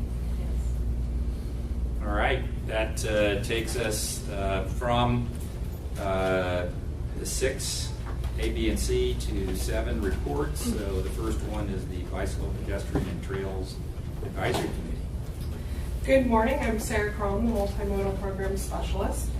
The Bicycle, Pedestrian, and Trails Advisory Committee met on July 22nd, 2019. They discussed their upcoming walking workshop. For those unfamiliar, last year we started a new program with our BPAC where once a year we're having a walking workshop to actually get them out onto a corridor that either is in the process of being improved or recently improved. So in November, we're in discussions of exactly where that location will be for the BPAC this year. They also received a presentation from the city of Titusville on their new multimodal plan that was adopted by the city in June, I believe, KB, right? Yeah. So that was exciting for them to see what one of the local communities were doing on a more local scale versus the regional level that the BPAC is usually looking at. Their next meeting is later this month on September 23rd. Moving into some trail updates, the section of the Coast to Coast Trail / St. John's River to Sea Loop Trail on the Brewer Causeway was recently completed. We did a construction walkthrough last month. The project will be receiving landscaping that will really help that whole area, hopefully make it where trucks don't feel like they can drive across the trail. And then also Parks and Rec will be formalizing parking and a trailhead facilities at Parish Park on the Causeway through a Federal Lands Access Program grant. So that is currently under design. The public meeting for that was supposed to be held this past weekend due to Dorian. They pushed it out to October 2nd, Wednesday, October 2nd, from 5 to 6 p.m. on the Causeway at Parish Park. So it'll actually be at the location of the future trailhead. Couple other things, we are finalizing the bike ped master plan this month and look forward to presenting it in October. Walk to School Day is October 2nd, so if you have children, get them out there walking to school, or if you're involved with any of the schools, encourage them to participate. Finally, at the check-in table, we have FHWA Bikeway Selection Guide Workshop flyer here. This is a really, really exciting workshop that's going to be held. It's very exclusive. It's going to be a small group, so please be sure to register ASAP for it. And this is a great free resource that we're lucky enough to have been chosen to be able to have a workshop in our area versus normally these kind of trainings could be very expensive. So please be sure to check that out and register if you want to. Thank you. Questions for Sarah? I knew it.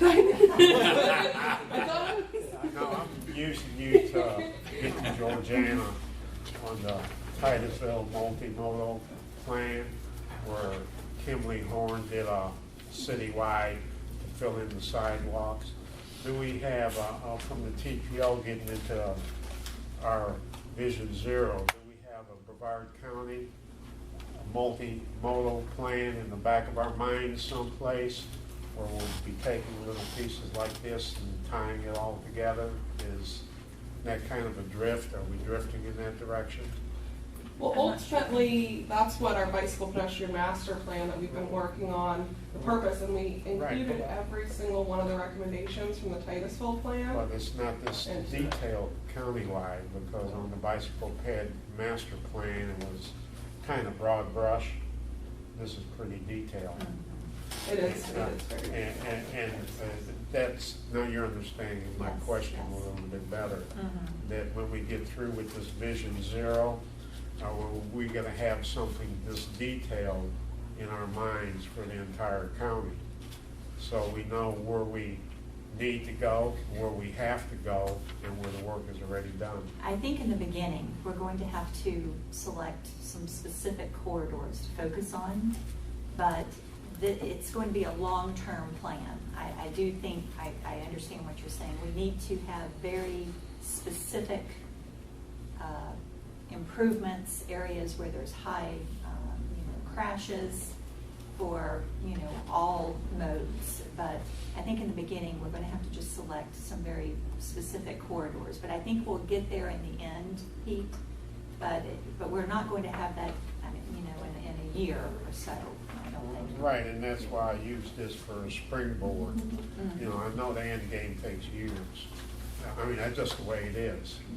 You don't take cut-up county like Brevard County with all the municipalities and fiefdoms and get it all together in 2-3 years. It takes a while. But and like I said, I'm just using this opportunity. Like we've got a nice puzzle piece right here that's just been completed. Is that part of our end game? where we take all our little puzzle pieces and put them on the Brevard County map, say, okay, this is what we already got, this is what we don't have, how do we get Port St. John, or how do we get Malabar? And once all that's complete, then if we're gonna go to Vision Zero, which is very safety orientated, more like a complete street project that Travis just gave us, that would be in the back of my mind the perfect world if all our residential communities were developed like that, but they're not, but that's where we're heading on the Vision Zero. That's where we're heading, and that's why we have to have all the municipalities with us. It's not just the TPO's plan. We all have to be, we're in this together. Yeah, that's and once we tie all the pieces together, we're one Brevard, that's where we're going, absolutely. Some cities have more detailed master plans, other cities' master plans are more general, and so you're probably gonna get a mix, depending on how detailed each city's master plans for bikes and sidewalk gap filling and all that stuff. Some are general and some are more specific, and yes, that's true. Understand that, Scott, that right now we're, you know, right. Yeah. But all, as in Titusville, it'd be good to feed those that have specific things into the master plans, and with the ultimate goal, as you indicate, of bring it all at a more detailed level of planning than a very broad brush. Right. We've got the outline of the puzzle, and you know, this happens to be a big piece. And I'm sure there's one or two other pieces out there, and then I'm sure there's pieces that have to be developed. And then it's going to take encouragement to get them developed, because things cost money, and all municipalities seem to be strapped. They feel so strapped we can't even get impact fees in Brevard County. You know, that's how strapped the political brain is. So, you know, what kind of whip do we get on the political brain to get them to see reality to where we can, it's going to take a lot of work. Yeah, you know, to even get a countywide detailed piece of where we need to go. But I'm just mentioning, is that our end game? And you know, Georgiana, you said, yes, that is our end game. It's a very good point. And I think as we move through the process and each individual municipality adopts a Vision Zero, perhaps they even develop their own action plans on top of what the TPO has done, I think we're going to get there. We've got to go deeper if we're going to really have a culture shift in this county. Right, and now Titusville's plan, I'm just viewing that as being a step towards Vision Zero. And like Morgan said, I'm sure in West Melbourne they have something similar, or he would piped up. Yeah, maybe not as detailed as Titusville, but we've adopted some planning things that tell us where we want to go in the future as project opportunities come up. And Jenny isn't looking as positive, so Melbourne may not be as far along. But with all of that said, you know, that's where we eventually need to go. Because before you can build anything or start a project, what do we need to build? What do we have? What kind of materials do we have? And so this is our end game, to have a detailed map of Brevard County for Vision Zero, to see where we need to go and how much work we have to get there. And thank you for letting me springboard off Yes, of course. You couldn't escape. I never can. Well, you put it in your minutes. All right, thank you. So that brings us to Terry for the staff transit. Good morning, everyone. Some of the most recent activities, of course, is probably very fresh, and most anybody in this room has been involved one way or the other, where the activities as a result of Hurricane Dorian. So Space Coast Air Transit suspended service pretty much from Monday, Labor Day holiday, all the way through last Wednesday for regular operations. We went to a Saturday reduced service on Thursday, and then back to regular operations on Friday. During that time, we transported, actually we start with a call down to anyone that's registered for transportation to the shelters, which is about a 2,000 plus name list that we contact individually to make sure if they want to go or not. We ended up transporting about 200 passengers to the shelters and returned 300 to their homes when the shelters were closed down. So, as I mentioned, there are many people in the room involved one aspect or another. We're thankful it was more of a dry run than anything else, but we learn from every opportunity. So we've got some things we might change and do differently if we have to in the future. So returning to regular operations, what's going on with us now? We're reviewing 2 RFPs that have been in the process right before the hurricane came through. One is for a general planning consultant. We have Tyndall Oliver, which we've worked with in the past and many are familiar with here, which has subcontractors of 6 additional support teams that are supporting the contract. So we've got a good group of consultants potentially that once we go through negotiations that we'll have on hand. And the first order of business is going to be a COA, a comprehensive operations analysis for our system, which will kind of take a close look of the service we operate, how we provide that service, and then potentially any areas for improvement, any deficiencies, anything that we're doing that's not as efficient, and how to increase that, and then a short-range plan on how we could expand our service and what we can do better and provide a better service to residents of Brevard County overall. The second is going to be an intelligent transportation system RFP that you guys have maybe talked about before. We've got to the point now we've got back to the solicitations from the potential vendors. I'm in the process of reviewing that along with some other individuals on staff. And if you don't know about this, it's to provide automated vehicle locations on all of our vehicles so we know where they are at all times so we can track them. It also helps with passengers. So if a passenger is waiting for a fixed route bus, they'll know the bus is 5 minutes away, 3 minutes away, or has just passed. They're not standing at the bus stop for half an hour and don't know which way it's gone. So it's very helpful. It provides for automated passenger counters, so when a municipality wants to know what is service like at this stop, at this location, how many people are riding, do we want to put a shelter there or do we not? I can see that information going forward so we can make informed decisions.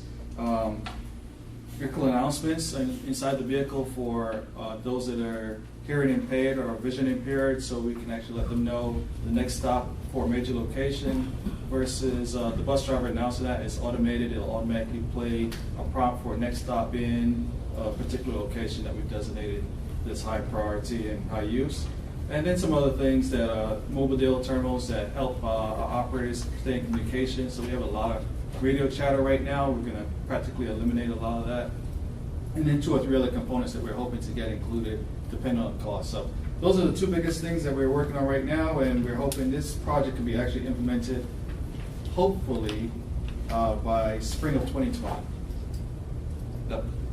So like I said, the biggest aspect that we'll see is when the passengers will see the dependability of our service, or we'll see where it's not as well as it was. So, that's it. All right, questions for Terry? All right, thank you. Can I give them a shout out? Yeah. I wanted to say I got the opportunity to do the ride with Jimmy on one of the SCAT buses, and it was Housing and Human Services was on the bus, and they talked about the different challenges. And if you haven't done it, it's an amazing trip and what they do, and it was just really great. So I want to thank you. You're welcome. And so there's several throughout the year, and they focus on a different area each time. So as Ms. Lamb mentioned, it's Housing and Human Services. The next time will be libraries just passed, so I'm not sure who is next.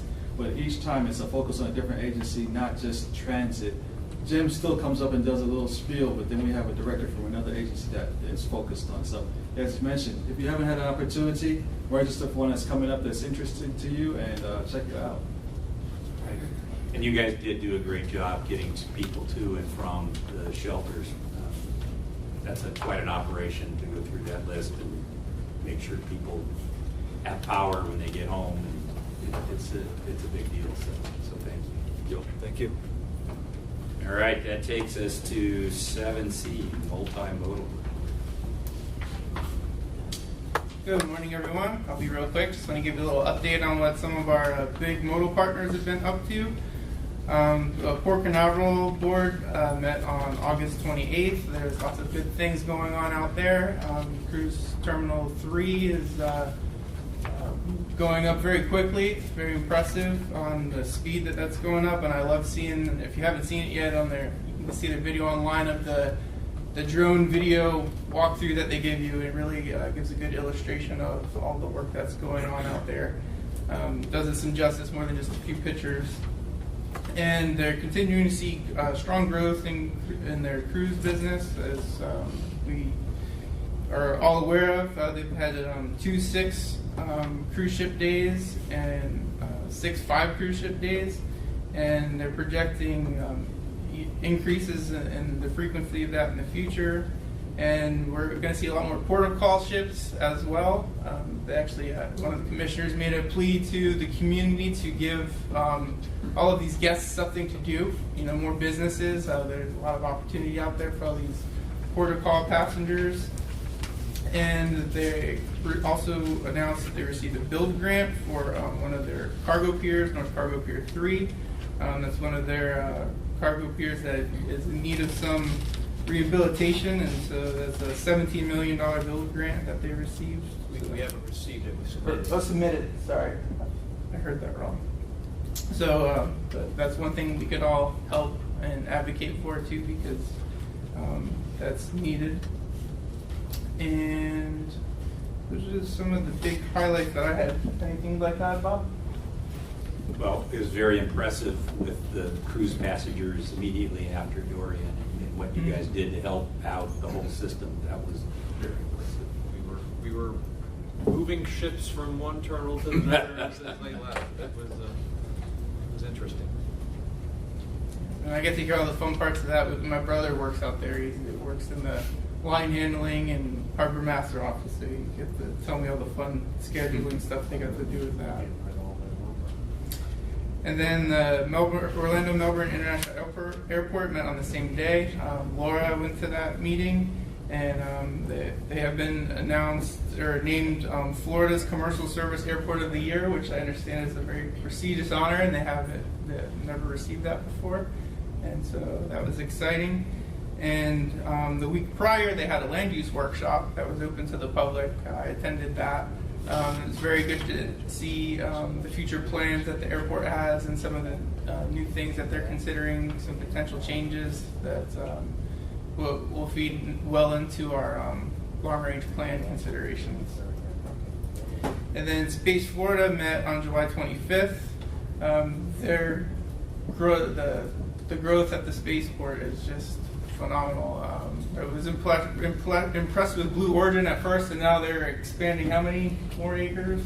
Another 90 acres. Yeah, and SpaceX is now broken ground on 67 acres of land. So further establishing, their presence out there. We're also looking at outside the gate. There's folks, supply chain related activities going on that may need to be close to the spaceport but not on the spaceport. So looking forward to some upcoming discussions yet to be scheduled on kind of corridors that come into the spaceport and how we can work better with our municipal partners and with the Department of Space Coast TPO.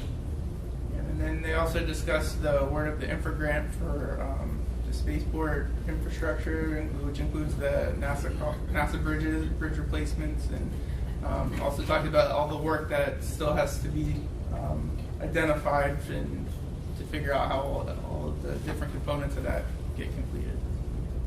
So I'd be happy to answer any questions. All right, thank you very much. That takes us to 7D, our public engagement. Hello. My name is Abby Hemingway, and I'm the Public Involvement Officer for the Space Coast TPO. And in your packet, you have the quarterly report for our public engagement and outreach efforts. So I'm just going to briefly review there. So this covers April through June. So we've continued our speaking engagements for our executive director. You have probably seen her at for city council meetings. She was also a speaker for Transit One earlier this year, and most recently she spoke at the Space Coast League of Cities. We're very grateful for those opportunities. For community events, big ones that were for the spring were Bike to School Day. We had many schools participate. You can see some photos there. We honored our BPAC members who won awards. We had our open house, which had a very high attendance this year, 38 people. That's the highest record lately in the last few years. And we held that at the Cocoa Library, excuse me. And then we had our public meeting for Banana River. Excuse me. One of our big efforts in the summer was we had rapid rectangular flashing beacons outreach initiatives with the city of Satellite Beach and their police department, and that was extremely successful. So you have some photos there of that effort. We actually recognized local partners at their city council meeting recently in the last couple weeks. So that was a huge success on our part for the Space Coast TPO. Sorry about that. I'm getting over a cold that might infect me. Moving on to social media, you'll see our reach for the few months. Our biggest reach actually that's significant is YouTube. We had our trail videos that we had created and we pushed them out through social media, our newsletter. So that was one that was higher this go around. These are kind of our typical numbers that we have on social media. Next door impressions, we had a few public meetings pushing out our open house and also the Banana River meeting. So you can see there those statistics. And then for deliverables and news features, this is pretty standard for us. We had 14 news features where our name is actually called out in articles or broadcast pieces. We put out 5 newsletters, had 8 press releases or announcements, and then created some in-house deliverables. And then just one more shout out, if you have not registered and would like to attend our Vision Zero Symposium, which is in a couple weeks on the 25th, just come see me after the meeting and I can sign you up right away so you don't have to do it. I can do it for you. If you have any questions, I'll be happy to answer them. Thank you. Thank you. That takes us to item 7E. Do we have any of the local governments that want to report out? Seeing none, that will take us to 7F. Florida Department of Transportation. Good afternoon again. Just a few brief updates on some projects that are going on the I-95 at Mako. It is completed, but the interchange will not be open until the City of Holland connector roadway is open. The west is being completed first with a connection to Babcock. It's estimated to be completed by late this year. And I-95 at Ellis, this project is on schedule and it should be completed by early 2021. And of course the Viera is completed. You do have in your packet a couple, one is a public hearing which is for the US 1 corridor planning study that is going to be held at September 19th at the City of Rockledge Council Chambers at 5:30. And that's in your packet. And you have also there is a FDOT incubator, policy incubator. This is regarding the LAP policy, potential changes, and it does ask for people to register. Attendees is limited to 2 participants from each agency to participate, and that will be held on October 8th at the Turnpike in Orlando, or Ocoee, sorry. And also, there should be on the back table back there a couple more public hearings. There's one for the North Courtney Parkway, the resurfacing and safety improvement projects, which is going to be held on September 17th at 5:30 at the Calvary Chapel, Merritt Island. And there's another one, and unfortunately it's on the same day, but you can hopefully possibly make both of these if they both interest you. The North Causeway at Mustang Way, it's an intersection improvement project that's also held at on September 17th at 5:30, but this one is going to be at the Veterans Memorial Center. And that is all I have for you. Any questions for me? I have a question. Jamie, you mentioned the Ellis Road interchange project is due to be completed in early 2021. Cliff. Cliff. I'm sorry, can you turn your microphone on? Thank you. Sorry. Can you hear me now? Yep. The Ellis Road interchange, you mentioned that it's supposed to be completed in early 2021. Right. I've been attending some of the weekly progress meetings, and they've been saying June of 2020. So I just Oh, want- Junior Davis? Yeah, I just want to get clarification on that. Okay. Junior Davis is way ahead of the schedule, which is great. They also did a fabulous job getting ready in case there was major evacuations from South Florida. So early on, when that was a possibility, they got the site ready for additional northbound travel in the right time frame. Now, that obviously wasn't needed, but had that been needed, that was a choke point. And they did a really good job getting that ready for that possibility. So very good project and ahead of schedule, which we're all pleased about. Well, thank you for that. I do want to mention the LAP incubator meeting for those municipalities that do administer LAP projects. Please sign up for that because this is an opportunity for us to discuss with the department as a group. These proposed changes concerning LAP could seriously impact our ability to fund some of our off-system projects. So the more Brevard folks we have at the table, the better. So we can express our thoughts. And that's at the turn. It's at the turnpike, yes. So I have registered.